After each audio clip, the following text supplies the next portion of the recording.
Today, we're going to dive into a powerful, unwritten code that was, for centuries, the very soul of a nation. We'll be using Inazo Nitobe's classic book as our guide to explore Bushido, the moral compass that didn't just shape the samurai, but in many ways shaped modern Japan itself. So our whole story really kicks off with this one simple question. The author, Inazo Nitobe, was traveling abroad when a very distinguished European jurist asked him this. The guy was just floored that Japanese schools had no formal religious classes. He just couldn't wrap his head around it. How could a society possibly teach its kids right from wrong without a Bible or a holy book? And for Nitobe, that question was like a lightning bolt. He suddenly realized that all the moral ideas he'd grown up with, well, they didn't come from a church. They came from somewhere else entirely. And right there, that's the whole key.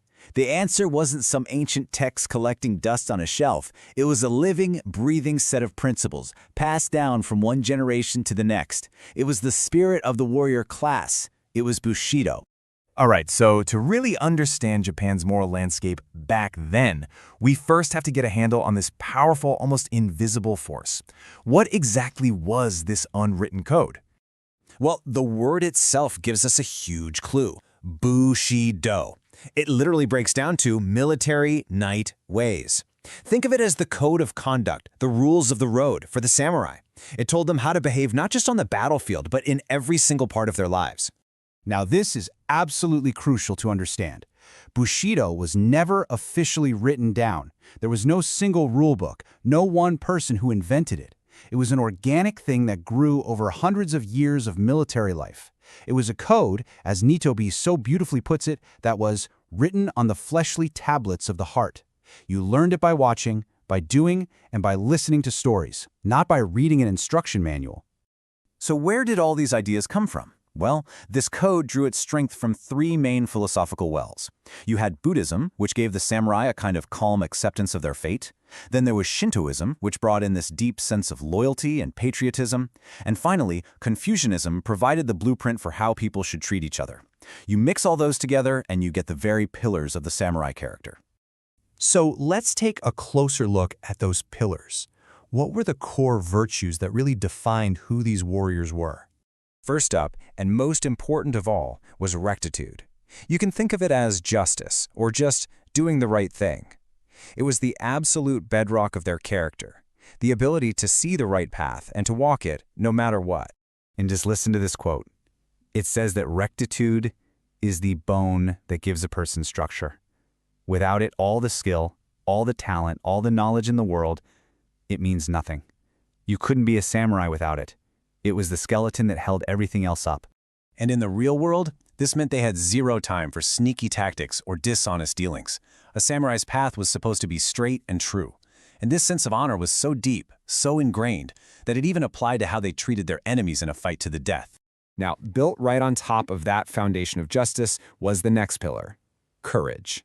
But for the samurai, this was way more than just being brave in a fight.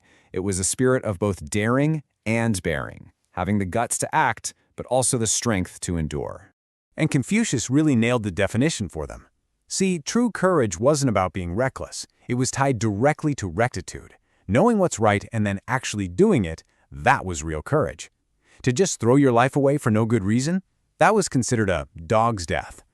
And the training to build this kind of courage? Wow, it was absolutely brutal.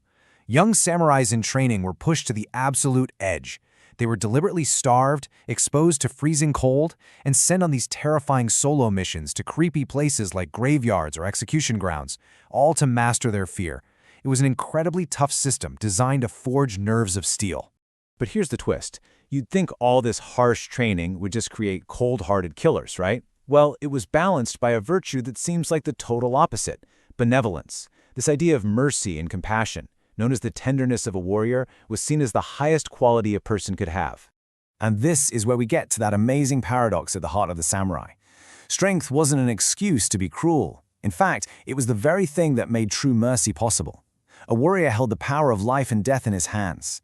So when he chose to show compassion, it meant so much more. There's this incredible story that brings this idea to life. A veteran warrior named Kumagaye defeats this very young, noble-looking enemy in battle. And he is so overcome with grief and remorse that he just gives it all up. He renounces his entire life as a warrior, shaves his head, and becomes a monk, spending the rest of his days praying for the soul of the young man he killed. It's a powerful reminder that even in the most violent profession, humanity was the ultimate goal. Okay, so the samurai class doesn't exist anymore. They're long gone. But does this old feudal code still mean anything? How did it end up shaping the Japan that we see today? To really get its modern influence, you have to understand one of their core values. The samurai looked down on money.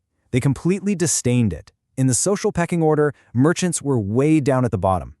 A samurai's value came from their honor and their service, not from how much money they had. Chasing profit was seen as tacky, which, as you can imagine, was about to cause some problems. And this is where you get this fascinating culture clash.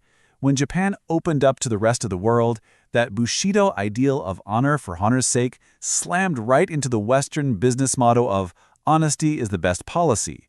See the difference? For a samurai, being truthful was just part of who you were. In modern business, sometimes it's just a useful strategy. And that tension between an inner sense of honor and a practical economic world is a huge part of Japan's modern story. And yet, you can still feel the influence. As Nitobe so poetically puts it, even though Bushido as a system is gone, its light still scents the moral atmosphere of Japan. It's not always obvious, but you can kind of feel it in the deep cultural focus on duty, on discipline, on politeness, and that strong sense of collective responsibility that's still a big part of the country today. You know, Bushido was so powerful precisely because it wasn't written down. It was just this shared understanding of how to live a good life. And that kind of leaves us with one last big question to think about. What are the unwritten codes that guide our lives today? What are the shared rules that shape our own societies, for better or for worse, even if no one ever wrote them down in a book? This is for entertainment and educational purposes only.